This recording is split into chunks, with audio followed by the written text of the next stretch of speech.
Helena said, I took the laptop home with me. Its indirect form is, অর্থাৎ যে সেন্টেন্সটি দেওয়া আছে তার ইনডিরেক্ট স্পিচ কী হবে সেটা আমাদেরকে বের করতে হবে। আসলে প্রশ্নে একটু সমস্যা আছে। ডিরেক্ট স্পিচ ইনভার্টেড কমার ভিতরে থাকে, সেইডের পরে একটি কমা হবে এবং আয়ের আগে এবং মি এর পরে ইনভার্টেড কমা দিয়ে ক্লোজ হবে, এটা এখানে নাই। আচ্ছা, এখন আসেন এই ইনভার্টেড কমার বাইরের অংশ যেটা, এটাকে আমরা বলি রিপোর্টিং ভার্ব। রিপোর্টিং ভার্ব আছে সেইড। সেইড হচ্ছে পাস্ট ইনডেফিনিট টেন্স। আর পরবর্তী অংশে রিপোর্টেড স্পিচ যেটি ইনভার্টেড কমার ভিতরে রয়েছে সেটিও আছে আই টুক, পাস্ট ইনডেফিনিট। তো যখন আমরা ইনডিরেক্ট স্পিচ করব, উভয় অংশ যখন পাস্ট ইনডেফিনিট থাকে, ইনডিরেক্ট করতে গেলে সেটা পাস্ট পারফেক্ট টেন্স হয়ে যায়। তাহলে অপশনে আমাদেরকে খুঁজে বের করতে হবে কোথায় পাস্ট পারফেক্ট টেন্স আছে।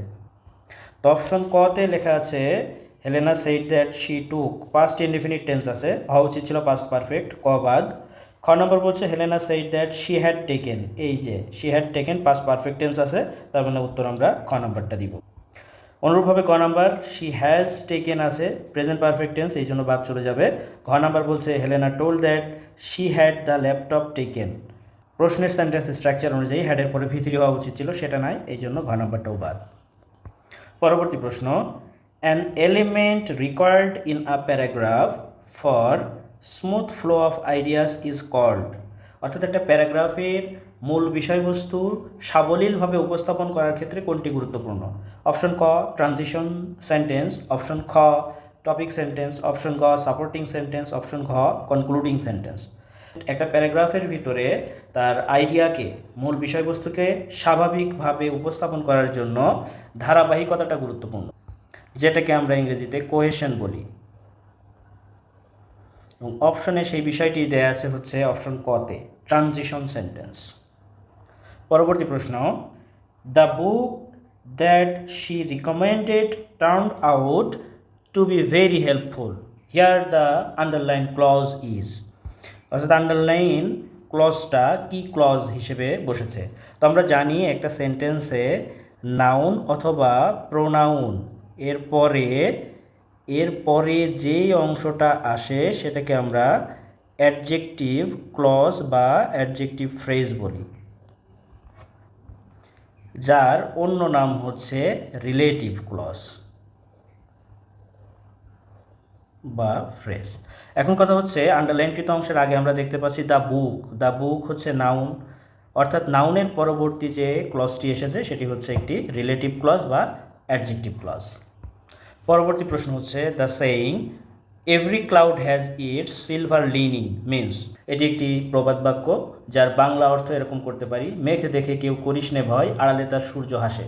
অর্থাৎ এখানে আশাবাদী চিন্তাকে উপস্থাপিত করা হয়েছে, যেটিকে আমরা এভাবে বলতে পারি যে প্রত্যেকটি খারাপ কিছুর মধ্যেই ভালো কিছু লুকিয়ে আছে, অর্থাৎ আশাবাদী চেতনা। অর্থাৎ উত্তর হিসেবে আমরা নিব হচ্ছে গ number, every difficult situation has a more hopeful aspect.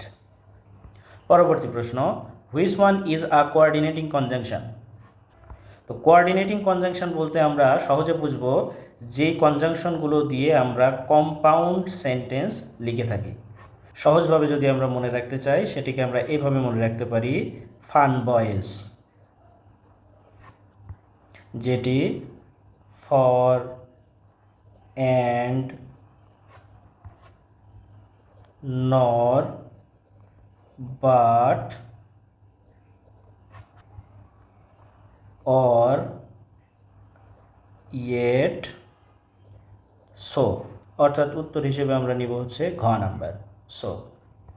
পরবর্তী প্রশ্ন, candidates are required to get dash the centre before 9 AM।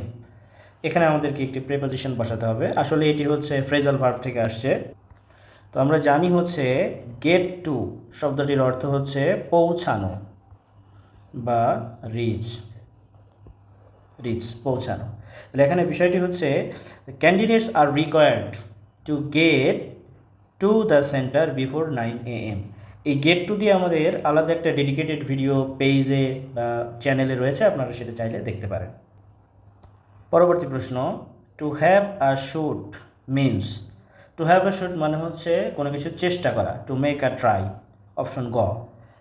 18 নম্বর প্রশ্ন বলছে it is no good falling in love at first sight, here the word falling is, এখানে প্রশ্নটির উত্তর জানতে গেলে একটু বেসিক ক্লিয়ার হতে হবে।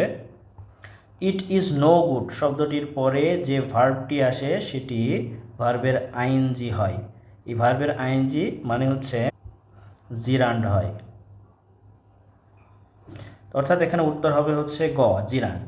এখন আর একটু ক্লিয়ার করা যাক, ইট ইজ নো গুড এটি দিয়ে আসলে কি বোঝায়। এর বাংলা অর্থ হচ্ছে এমন হতে পারে, মোটেও ভালো নয়, কোনো লাভ নেই, এটা কোনো কাজের না। এ ধরনের বাংলা এক্সপ্রেশনগুলোকে ইংরেজিতে প্রতিফলিত করতে হলে ইট ইজ নো গুড ফ্রেজটা আমরা ইউজ করে থাকি। এরকম আরও কয়েকটি শব্দ আছে যার পরে জিরান্ড বসে। It is no use, it is worth, এই শব্দগুলোর পরেও ভার্বের আইএনজি বা জিরান্ড বসে। এখন যে প্রশ্নটা আমরা দেখেছিলাম, it is no good falling in love at first sight, এটার বাংলা কী হবে? প্রথম দেখাতে প্রেমে পড়া মোটেও ভালো নয়। It is no good falling in love at first sight. পরবর্তী প্রশ্ন সাহিত্য থেকে এসেছে, which novel chronicles intense destructive love fuelling multi generational cruelty and obsession, the Wuthering Heights. পরবর্তী প্রশ্ন 20 নম্বর, এটিও লিটারেচার থেকে এসেছে, in William Shakespeare's play as you like it the seven ages of man speech was delivered by option গ, Jaques. এই ছিল আজকে আমাদের ইংরেজি মডেল টেস্ট। আশা করি আপনারা উপকৃত হবেন। উপকৃত হলে অবশ্যই আমাদের সাথে থাকবেন, আর যদি সত্যি উপকৃত হয়ে থাকেন তাহলে পরিচিত মানুষদেরকে শেয়ারের মাধ্যমে উপকৃত হওয়ার সুযোগ করে দিবেন।